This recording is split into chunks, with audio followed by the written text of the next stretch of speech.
Warning, this content may be upsetting or disturbing to some audiences. I'll share this just because I think a lot of people living in the US don't understand how terrible Mexico has become in the last few decades. Throwaway because I still have family living there and am paranoid. So I grew up in Mexico City and, in the 80s, it was actually pretty nice. My neighborhood wasn't rich, but it wasn't poor and it was near a university. When cartels started taking over the neighborhood, I didn't really take it seriously at first, thinking it was just the type of violence you have to expect if you live in a city. Then, I got kidnapped when I was 16. They thought my father was way richer than he was, mistaking him for another guy he worked with. I was walking home from school, usually was with friends, but that day, I left later than they did, when 4 men grabbed me while I was waiting for a light to change and threw me into the back on a van that was waiting on that corner. I was so shocked that I didn't really fight back until the door was closing, but the van was already accelerating. 3 held me down and the 4th sat on my chest and held a machete to my throat and told me to be quiet and still and I'd be home soon. I was terrified and just closed my eyes and lay still. I could barely breathe. I spent the next 3 weeks in a warehouse somewhere outside town. At first, it wasn't too bad. No one spoke to me, I was just left with my hands cuffed in a small room by myself. They gave me minimal food and water, and 2 bathroom breaks per day, but it wasn't torture. Then, after about a week when my family hadn't paid them, they started the torture. It was very cold and methodical, which made it even more horrific. It seemed like they were just operating according to protocol and had done this so many times that it wasn't even interesting to them anymore. Each day, they would torture me for about 40 minutes, documenting the process with Polaroids which I found out later they were sending to my family. Over 2 weeks, they burned me with a butane lighter, cut my back and thighs, stabbed wire through my hands and feet, burned me with battery acid, and cut off the tip of 2 of my fingers.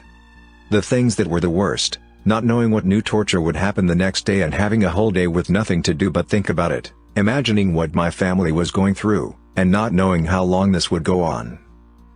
Eventually the military rescued me and my parents and I left to live with my mother's father in the US. I still have a lot of scars, especially on my back, and won't ever wear shorts, no matter how hot it is. One finger looks pretty normal now except for a fucked up nail, but the other had to be completely amputated from infection. If people ask, I just say it was an accident when I was a kid. I can't talk about it. I haven't even been able to talk about it with my parents and they can't seem to talk about it with me. I know they are completely eaten up with guilt that it took so long to get me. When I am home now, we can't talk to each other about anything more than surface conversation. It's like we've all been holding our breath painfully and can't exhale. I was smoking pot with my friends when I was 15. I didn't realize that it was laced with K, and so smoked quite a lot. I K-holed. I ended up being dragged to my friend's bed, just off the living room. There was no door between the room and the living room, just a curtain. I was essentially paralyzed, but fully conscious. The friend, Anthony, came into the room. He started kissing me, and talking about how I wouldn't get away this time. He spent hours snatching me, and slicing my legs open slowly with a razor blade. I was in agony, but couldn't move. I could only beg him to stop. Eventually I figured out that seemed to make him happier, which made him more violent, so I turned off. I just looked at the ceiling, and listened to the sounds around me. My friends watching films, drinking, and smoking in the living room. Music. Cars going past. Anything. I think I was crying. He called me horrible things. He kept forcing smoke into my lungs so I wouldn't sober up, and I think he gave me something else. After about 4 hours he dragged me into the shower, literally, still unable to move. He threw me on the floor and turned the cold water on, and walked out. He left me there for hours, until I could move again. In the morning, when I could finally walk, I went into the living room. He and the others were watching a film, and just ignored me. I was covered in blood. I wanted to leave, but had no clothes. I went back into the room, to look for my clothes, but saw blood everywhere. Anthony followed me into the room, and asked if I was on the pill. I told him I wasn't, as he knew I had been a virgin. He said perhaps you should take the morning after pill, and gave me one. I just looked at him, grabbed the bloody sheet, wrapped it around me and walked out of that house. What was it like? It left me permanently scarred, in more ways than one. It was torture. Why was I tortured? Because he thought I would be easy to snatch, but it turned out that I was a better drinker than he realized, so he drugged and tortured me for revenge, I guess? I don't know. Funnily, I never asked him. Afterwards, I stumbled to a friend's house who lived nearish. The next day I went to family planning, to get a morning after pill. I wasn't taking anything he gave me. Sadly, it didn't work, and so I had a termination. I was too messed up to report him. I was a 15-year-old homeless F-up, and I didn't trust the police or justice system to help me. I spent the next few years trying to warn people about him, and got called a slut for my troubles. Eventually people realized what he was, and I got apologies and crap, but the damage was done. I still struggle with it, and I struggle with the knowledge I will never be the person I was going to be, that he and what he did helped shape me. The visual reminder, in the way of scar tissue on my legs. Anger has nothing on what I feel. To be honest, I am beyond anger at this point. I was tortured when I was 11 by the man that was molesting me. He found out that I had told my parents someone was hurting me, so he hit me over the head with a wrench and then snatched me with a knife. I still remember the way it looked. I felt like I was watching the scene from above my own body, like it wasn't even happening to me. I just saw the knife go in, I didn't feel it. He left me there to bleed out, I guess. Luckily I managed to crawl back to my house where my parents took me to the ER. I had to have stitches but I barely even remember that part. The experience wasn't like you'd expect, I guess. I barely even experienced much pain. It was like my body was protecting me from feeling it. It was almost like it wasn't even happening to me, but someone else. I don't want to give too much info because I'm a bit afraid of being identified or something, but my parents didn't know who he was. I met him online, which led to meeting in real life. I obviously didn't know he was a grown man. Then, he told me if I stopped meeting with him he'd hurt my family and my cat, so I kept going, as stupid as that sounds. As for physical damage done, I have a lot of scar tissue down there, and so I believe I have a bit less sensation than I used to. I can still climax though, and children. So no lasting damage that deeply affects me. Back when Iran's Green movement was still going strong, I got caught in one of the protests. They had us transferred to an unknown place for 3 days. Our hands were tied with plastic handcuffs and they had our eyes covered at all this time. They did not let us sleep for 3 days and forced us to answer to their questions and stuff. One of the things they did was make us stand in the middle of a room and throw medicine balls, those huge heavy balls, not sure about the name in English, from random directions. Remember, we couldn't see anywhere. They'd also hit us randomly with nightsticks in random places.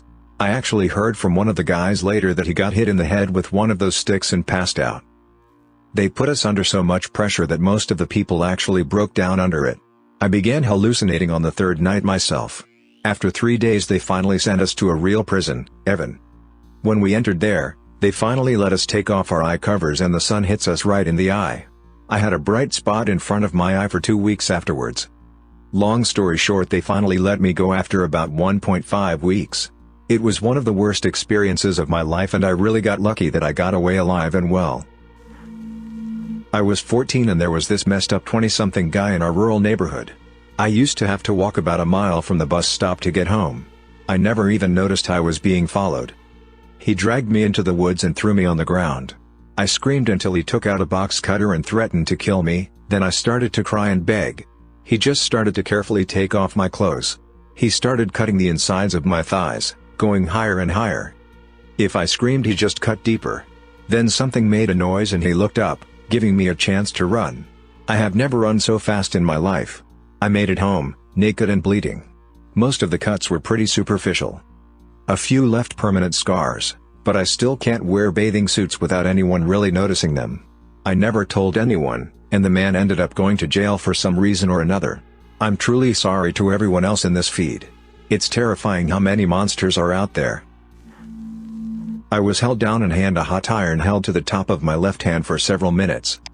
I received third-degree burns so severe that once I had the skin debrided you could see the bones when my dressings were off.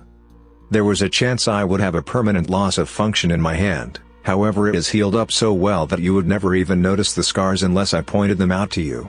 Incident occurred circa 6 years ago. When I first arrived in Rio Negro, Argentina, I started collaborating in a sort of community garden in a squandered place. I didn't know nothing about anything, but it sounded like a fun thing to do while I got a job. One day, these people show up, and start berating us and breaking things. That day, while I was going back home I get flanked by 3 dudes in some sort of uniform and stopped by a third, who instruct me to follow them or else.